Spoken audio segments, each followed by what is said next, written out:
জাগ্রত হোক মানবিকতা, সত্যের পথে সংবাদ চেতনা। খবর পড়ছি অর্পিতা চৌধুরী। যিনি রাঁধেন তিনি চুলও বাঁধেন, এই আপ্তবাক্য যিনি সৃষ্টি করেছিলেন তার সত্যতা হাতে হাতে প্রমাণ করে দিয়েছেন বছর 28-এর একজন মহিলা। নাম নেহা ব্যানার্জি।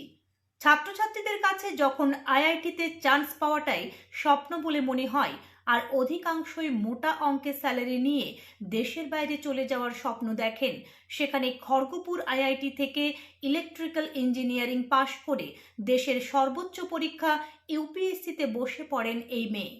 আর 2019-এ প্রথম চান্সেই আইএএস উত্তীর্ণ হয়ে যান। এহেন মহিলা প্রশাসনিক অধিকর্তার দায়িত্ব সামলানোর ফাঁকে আরও অনেক গুণের যে অধিকারিণী তা বোধহয় অনেকেরই জানা ছিল না। তিনি যে একজন সুদক্ষ গায়িকা, সেই অজানা গুণ প্রথম প্রকাশিত হয় খাতড়া মহকুমা শাসক হিসেবে খাতড়া প্রেস ক্লাবের একটি ঘরোয়া অনুষ্ঠানে। তারপর একটি সংস্থার আহ্বানে তার গায়িকা সত্তার পূর্ণরূপ প্রকাশিত হয় খাতড়া গুরুসদয় মঞ্চের অডিটোরিয়ামে। আর এখন তো বিষ্ণুপুর মেলায় যদুভট্ট মঞ্চে তার গায়কী আনার সাবলীলতায় সবাই বিস্মিত ও মুগ্ধ।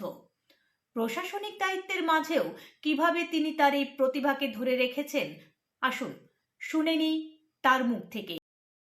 বিষ্ণুপুর মেলা একটা খুবই বড় প্ল্যাটফর্ম ছিল, মানে ওখানে অনেক নামী গায়ক গায়িকারা তারকারা আসেন। তো তার মধ্যে ওখানে আমাকে সুযোগ দেওয়া হয়েছিল, তার জন্য আমি বিষ্ণুপুর মেলা কমিটিকে আন্তরিক ধন্যবাদ দিতে চাই।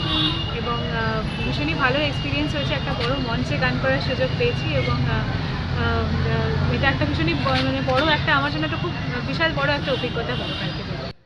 আপনার সঙ্গীত শিক্ষা বিষয়ে একটু জানতে চাই। সঙ্গীত শিক্ষা বলতে আমি এমনি যেরকম আমাদের অ্যাকচুয়ালি আমাদের বলাই আছে, আমাদের বাঙালি সমাজে তো সকলেই জানা যায়, মানে সকলের বাড়িতে বাড়িতে গান চর্চা হয়। মানে যেরকম আমি যেই জায়গাতে বড় হয়েছি কলকাতায়, সেখানে তো মানে সন্ধ্যাবেলায় মানে আপনি যদি যে কোনো রাস্তা দিয়ে হেঁটে গেলে আপনি সন্ধ্যে 6:30 নাগাদ পাবেন যে সকলে গানের রেওয়াজ করছে। তো আমিও সেরকমভাবেই, আমার মা ভীষণই গান সঙ্গীত এগুলো ভালোবাসে, এটা ওনার প্যাশন, ওনার থেকে অনেকখানি শিখেছি ছোটোবেলায়।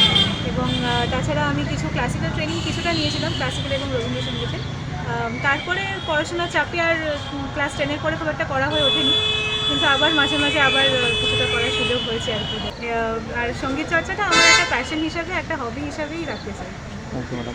ভেবে দেখেছো কি তারারাও যত আলোকবর্ষ দূরে, তারও দূরে তুমি আর আমি যাই ক্রমে সরে সরে। ভেবে দেখেছো কি তারারাও যত আলোকবর্ষ দূরে, তারও দূরে তুমি আর আমি যাই ক্রমে সরে সরে। সারি সারি মুখ আসে আর যায়, দিশা তোর চোখ দিবি পর্দায়, পোকামাকড়ের আগুনের সাথে সন্ধি। আহা ব্যুরো রিপোর্ট, সংবাদ চেতনা।